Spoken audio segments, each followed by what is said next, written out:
জাহাঙ্গীর খান ফলতায় যে নির্বাচন হচ্ছে সেখান থেকে কিন্তু সরে দাঁড়ালেন, মানে স্বেচ্ছায় তিনি সরে গেলেন। ওয়াক ওভার পেয়ে গেল কিন্তু বিজেপি। সরে তো আপনাকে মানুষ দিত 21 তারিখ, আপনি তো পোলিং এজেন্টই পেতেন না। আপনাকে যিনি গাছে তুলেছিলেন মাননীয় ভাইপো, তোমার দেখা নাই রে, তোমার দেখা নাই রে, ভাইপো বাবুর দেখা নাই। তাই পুষ্পা বলেছিল ঝুঁকে জ্ঞানী, পুষ্পা আজকে বলছে আমি পগার পার, আমি নির্বাচনে লড়ছি না।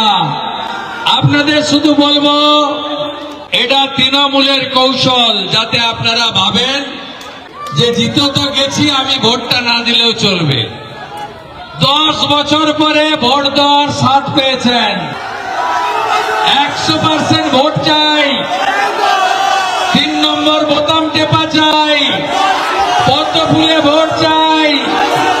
মুখ্যমন্ত্রী আসবে 24-এর পরে, সেচ চালু করবে, হাতে কাজ দেবে, পেটে ভাত দেবে, মাথায় ছাদ দেবে। ফলটাকে নতুন করে দেবাংশুর নেতৃত্বে সাজিয়ে দেব আমরা।